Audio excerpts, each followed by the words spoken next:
হ্যাঁ, অনেকে বলবে না, কারণ মানে মানুষের মধ্যে ইটা বেশি যে না আমি একা একা লাভবান হব, আমি ধনী হয়ে যাব। হ্যাঁ, কিন্তু আল্লাহ তাআলা না চাইলে মানুষের কোনো হাত নাই। আসসালামু আলাইকুম প্রিয় দর্শক, আপনারা যারা চীনা হাঁস পালন করতে চান, তারা যদি অধিক লাভবান হতে চান তাহলে কিন্তু সাথে আপনাদের দেশি মুরগিও পালন করাটা খুবই জরুরি। কেন এই কথাটা বলি, অনেকে এই কথা বলে না। হ্যাঁ, মানুষ আসলে কি, আমি যেটা মনে করি, মানুষ যদি মানুষের কল্যাণের কথা ভাবে, যে মানুষের উপকার হয় এরকম কিছু করে, আল্লাহ তাআলা তার জন্য কল্যাণ করে কিছুই করে। তো চীনা হাঁসের সাথে দেশি মুরগি পালন করা কেন এত ইম্পর্টেন্ট, সেটা বলি। সেটা হলো, এই যে চীনা হাঁস কিন্তু আপনার মোটামুটি সাধারণ একটা চীনা হাঁস 15-20টা ডিম দেয়। হ্যাঁ, এই ডিম দেওয়ার পর দেখা যাচ্ছে ওরা কিন্তু নিজেরা কুচে বসে, বসে বা কুচে বসে। কিন্তু এক্ষেত্রে যদি আপনি যদি ওদেরকে কুচে বসান তাহলে মোটামুটি 30-32 দিন ওরা কুচে বসে থাকে। তাছাড়া বাচ্চার সাথে মোটামুটি অনেক দিন থাকে। এক্ষেত্রে কি হয়, ওদের কিন্তু আবার পরবর্তী ডিমে আসতে প্রায় 2 মাস সময় লাগে। 2 মাস প্রায় সময় লাগে। কিন্তু সেক্ষেত্রে আপনি কিন্তু এই সময়টা একদম কমিয়ে আনতে পারেন। 2 মাসের জায়গায় 20 দিনে নিয়ে আসতে পারবেন।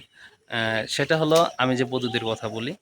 হ্যাঁ, অনেকে বলবে না, কারণ মানে মানুষের মধ্যে ইটা বেশি যে না আমি একা একা লাভবান হব, আমি ধনী হয়ে যাব। হ্যাঁ, কিন্তু আল্লাহ তাআলা না চাইলে মানুষের কোনো হাত নাই, সে ধনী হবে বা সে বড়লোক হবে। হ্যাঁ, দেখা যেতেছে এর জন্য জ্ঞান বিতরণ করলে, মানুষের কল্যাণ চাইলে আল্লাহ তাআলা তার কল্যাণ করবে, এটাই।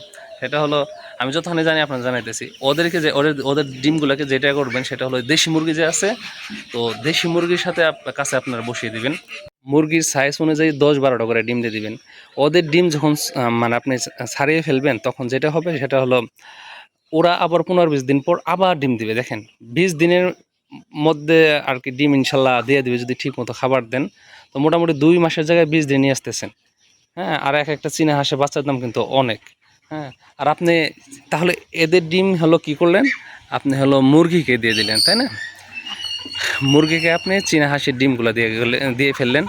তাহলে অনেকে আবার মুরগির বাচ্চাও ফোটাতে চায়। আরে তোমরা বাইরে বের হয়ে গেছো, আমি কথা বলতেছি।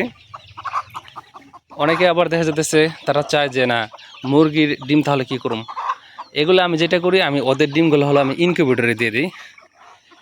ওদের ডিম আমি ইনকিউবেটরে দিয়ে দিই, আর হাঁসের ডিম হলো ওদের দিয়ে বসিয়ে দিই।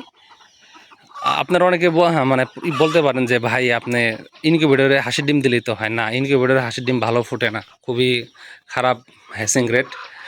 তো এর জন্য কিন্তু আপনাদের যেটা করতে হবে, অবশ্যই যদি চীনা হাঁস পালন করেন, বেশি অধিক লাভবান হতে চান, তাহলে কিন্তু আপনারা হাঁসের ডিম মুরগিকে দিয়ে দিবেন।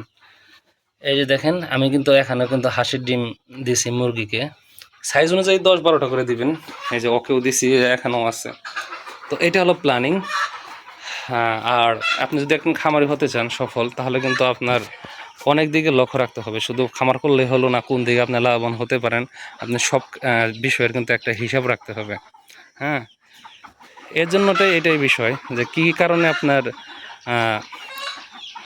চীনা হাঁস পালন করলে অবশ্যই দেশি মুরগি পালন করাটা জরুরি, সেটা কিন্তু আপনাদের বলছি। অবশ্যই মুরগি পালন করবেন, হ্যাঁ, বেশি। দেখেন, আমি মুরগি কিন্তু আমার মাশাআল্লাহ অনেকগুলো আছে।